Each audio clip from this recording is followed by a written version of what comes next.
Halo pemirsa GPR TV dari Sabang sampai Merauke, dari Miangas hingga Pulau Rote.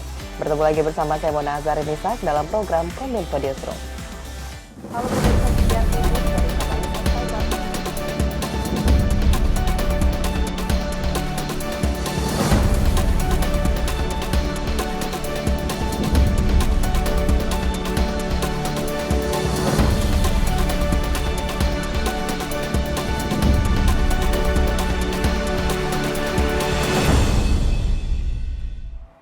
Pemirsa, kita ke informasi pertama. Presiden Republik Indonesia Joko Widodo meninjau langsung lokasi terdampak gempa bumi di Kecamatan Cugenang, Kabupaten Cianjur, Provinsi Jawa Barat. Kedatangan Presiden ini sebagai bentuk ucapan duka cita atas musibah gempa bumi, serta memastikan penanganan korban gempa berjalan baik. Presiden Republik Indonesia Joko Widodo menyampaikan bela sungkawa atas peristiwa gempa bumi yang terjadi di Cianjur, Jawa Barat. Hal tersebut disampaikan Presiden ketika menyambangi lokasi terdampak gempa bumi yakni di Kecamatan Cugenang, Kabupaten Cianjur pada Selasa 22 November 2022. Presiden menginstruksikan kepada jajarannya untuk mendahulukan evakuasi korban-korban yang masih tertimbun dan pembukaan akses jalan yang terkena longsor. Sementara itu, akses jalan yang sempat tertimbun ke lokasi terdampak gempa bumi saat ini telah dapat dilalui. Presiden Joko Widodo menyebutkan bahwa pemerintah akan memberikan bantuan terhadap rumah yang rusak berat, rusak sedang hingga rusak ringan akibat gempa bumi tersebut.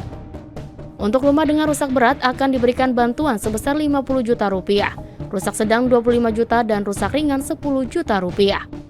Namun yang terpenting adalah pembangunan rumah nantinya harus menggunakan standar bangunan anti gempa sesuai dengan ketentuan dari Kementerian PUPR. Saya juga telah perintahkan agar itu didahulukan, evakuasinya, penyelamatan didahulukan. Dan yang ketiga, untuk nantinya rumah-rumah yang rusak berat, yang rusak ringan, yang rusak sedang, pemerintah akan memberikan bantuan. Yang rusak berat akan diberikan bantuan 50 juta, yang sedang diberikan bantuan 25 juta, dan yang ringan diberikan bantuan 10 juta. Tetapi yang paling penting adalah pembangunan rumah-rumah yang terkena gempa bumi ini diwajibkan untuk memakai standar bangunan yang anti gempa oleh Menteri PUPR. Karena tadi disampaikan oleh BMKG bahwa gempa ini adalah gempa 20 tahunan. Sehingga bangunan rumahnya kita arahkan untuk yang rumah anti gempa.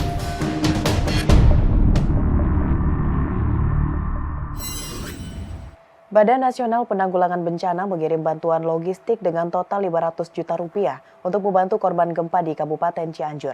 PLT Kepala Pusat Data Informasi dan Komunikasi Kebencanaan BNPB, Abdul Muhari, mengimbau warga untuk mengungsi apabila merasa tidak aman dari bahaya gempa bumi.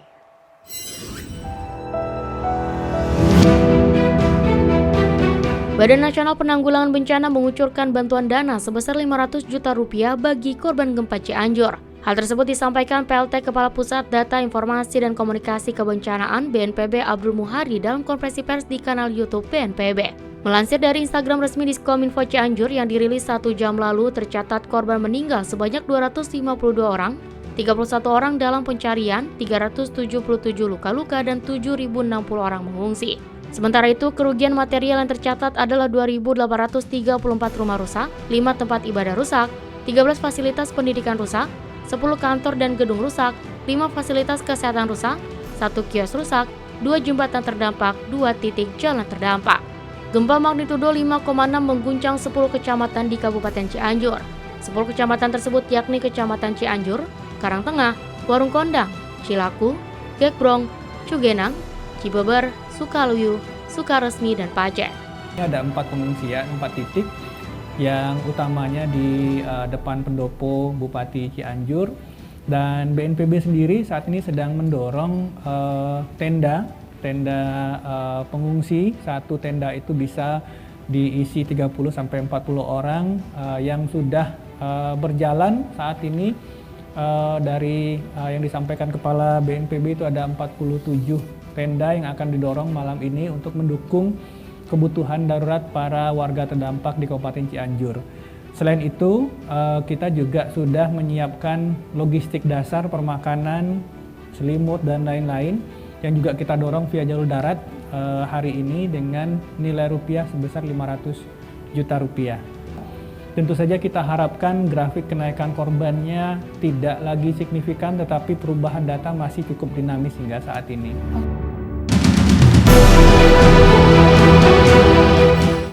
Sementara itu, Menteri Sosial Tri Risma hari ini menginstruksikan sentra-sentra Kemensos yang ada di Bandung, Sukabumi, Bogor, Bekasi, dan Jakarta bergerak untuk membantu korban gempa Cianjur. Kemensos juga mengantisipasi turunnya siaga bencana yang berada di wilayah terdekat untuk ikut membantu.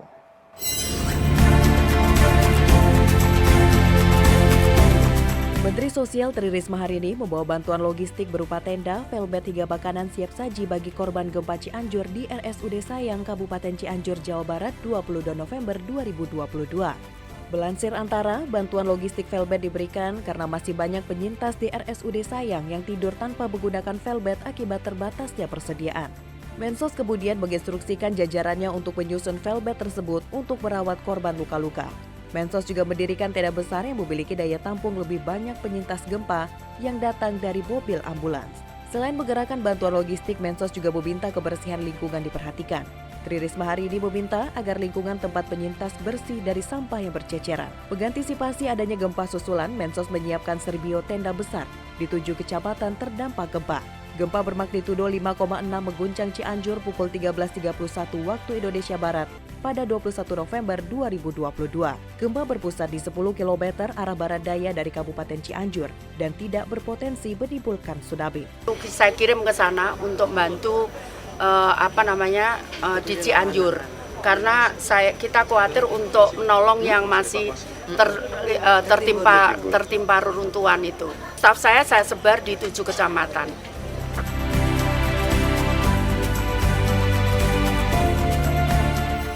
Pemerintah melalui Kementerian Kelautan dan Perikanan optimistis sektor perikanan mampu menjadi tulang punggung ketahanan pangan dan pemenuhan gizi nasional.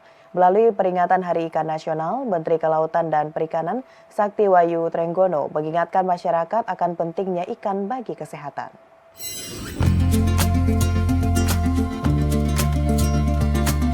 Kementerian Kelautan dan Perikanan optimis sektor perikanan mampu menjadi tumpuan ketahanan pangan dan pemenuhan gizi nasional. Peringatan Hari Ikan Nasional yang digelar setiap 21 November menjadi momentum mengingatkan kembali kesadaran masyarakat akan pentingnya ikan sebagai bahan pangan berprotein tinggi dan menyehatkan. Kekayaan sumber daya laut yang melimpah merupakan dasar untuk memenuhi kebutuhan pangan masyarakat Indonesia dalam rangka mendukung program ketahanan pangan dan gizi nasional. Melalui program Gerakan Memasyarakatkan Makan Ikan menjadi indikator peningkatan angka konsumsi ikan nasional. Gerakan ini menjangkau di hampir seluruh wilayah kabupaten kota, termasuk wilayah dengan tingkat prevalensi stunting tinggi. Mengusung tema ikan menyehatkan dan mencerdaskan untuk generasi unggul, puncak perayaan Harkanas ke-9 digelar di Kabupaten Parigi Motong, Provinsi Sulawesi Tengah.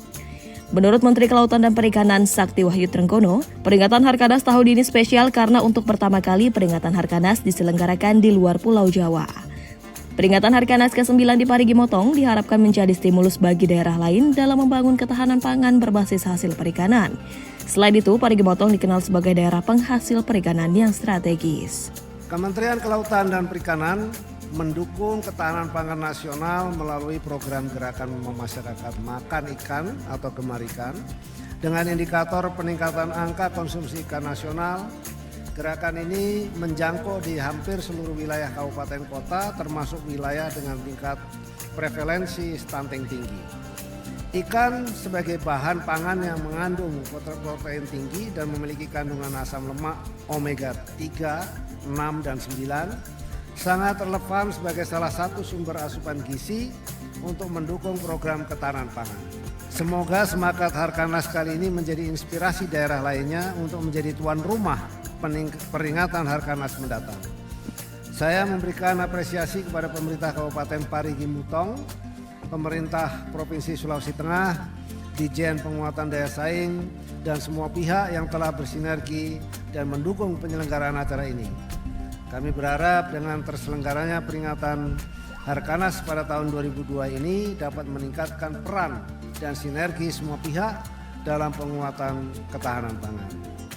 Dengan banyaknya potensi berbasis hasil perikanan yang dimiliki Kabupaten Parigi Motong, Wakil Bupati Parigi Motong Badrun Gai mengatakan, pemerintah daerah juga memiliki program pembinaan guna meningkatkan kehidupan nelayan. Bahwa pembinaan kita ini, kita tetap memberikan bimbingan kepada mereka, diberikan pendanaannya. Jadi pemberdayaannya itu ya bantuan dari pemerintah daerah yang banyak untuk ya terutama ibu-ibunya bisa membentuk kelompok-kelompok untuk UMKM. Rangkaian kegiatan peringatan Harkanas terdiri dari seminar, lokakarya, lomba logo gemar ikan, pameran produk 52 UMKM perikanan dari 34 provinsi, lomba melukis bagi anak-anak, lomba dan demo masak serba ikan yang diikuti oleh 18 provinsi di Indonesia. Ketua PKK dan Forikan Kabupaten Parigi Motong Nur Wahida Prihatini mengaku bersyukur atas terselenggarakannya acara lomba serba ikan nasional yang berjalan dengan lancar. Tentunya saya sangat bersyukur sekali kami kedatangan tamu dari berbagai provinsi, sangat bangga dengan Kabupaten Parigi Motong yang bisa melaksanakan kegiatan lomba serba ikan tingkat nasional. Yang mana seru sekali, luar biasa, bagus-bagus. Ini juga jadi menambah pelajaran dan pengalaman tentunya kami semua yang ada di Kabupaten Parigi Motong. Sedangkan puncak peringatan Harkanas diisi dengan beragam rangkaian acara di Pantai Mosing, di antaranya tanam mangrove, bersih pantai, parade perahu nelayan, penyerahan hadiah pemenang lomba dan peluncuran logo baru Gemar Ikan. Ada juga kegiatan pemecahan rekor muri penanaman mangrove dan bersih pantai sebagai bagian dari program Bulan Cinta Laut. Alhamdulillah kita mendapat kepercayaan dari pusat dengan kerja keras Bupati sehingga pelaksanaan ini bisa. Provinsi kan memberikan dukungan, tapi intinya pelaksanaan di bawah itu Pak Bupati Parigi, Bupati dengan Wakil Bupati. Jadi saya memberikan apresiasi kepada mereka atas yang diberikan pusat kepada kita bisa laksanakan dengan sebaik-baiknya hari ini dalam bentuk yang lebih baik, sehingga tadinya Pak Menteri bilang harus di luar Jawa lagi, di luar DKI, makanya akan di Lampung ke depan. Gubernur Rusdi pun senantiasa memberikan dukungan kepada pelaku usaha perikanan dengan mempermudah surat izin penangkapan ikan atau SIPI bagi para nelayan lokal agar biaya dan jarak tempuh ke ibu kota tidak lagi menjadi kendala. Informasi selanjutnya pemirsa, Menteri Perencanaan Pembangunan Nasional Suharso Monoarfa mengungkapkan reindustrialisasi akan menjadi kunci penting transformasi ekonomi Indonesia pasca pandemi COVID-19. Pihaknya mengajak para pemangku kepentingan untuk menyusun kembali reindustrialisasi guna mempercepat pembangunan dan kesejahteraan masyarakat. Seiring dengan membaiknya perekonomian nasional, peningkatan share industri pengelolaan terhadap produk domestik bruto menjadi prioritas pemerintah saat ini. Menteri PPN Kepala Bappenas Suharso Monoarfa dalam acara Puncak Indonesia Development Forum 2022 mengatakan, reindustrialisasi akan menjadi kunci penting transformasi ekonomi Indonesia pasca pandemi COVID-19. IDF 2022 merupakan forum untuk menampung ide, gagasan serta masukan dari akademisi, praktisi industri, asosiasi, pemerintah, dan pemangku kepentingan industri lainnya. Dalam forum ini, Bappenas juga meluncurkan dokumen Rencana Induk Pengembangan Industri Digital Indonesia 2023-2045 dan Peta Jalan Pengembangan Ekosistem Industri Kedirgantaraan 2022-2045. Untuk memperkuat dan meningkatkan efektivitas kebijakan pembangunan industri, Suharso mengajak para pemangku kepentingan untuk menyusun kembali strategi ke depan dalam rangka reindustrialisasi wujudkan transformasi sosial dan ekonomi di Indonesia. Saya ajak kita semua untuk mencurahkan, memberikan apa yang terbaik yang kita miliki dalam rangka meningkatkan efektivitas kebijakan pembangunan industri ke depan, baik untuk menengah dan jangka panjang. Mudah-mudahan pertemuan ini pertemuan yang menjadi bagian satu langkah dari ribuan langkah untuk menjemput reindustrialisasi di Indonesia dalam rangka transformasi ekonomi.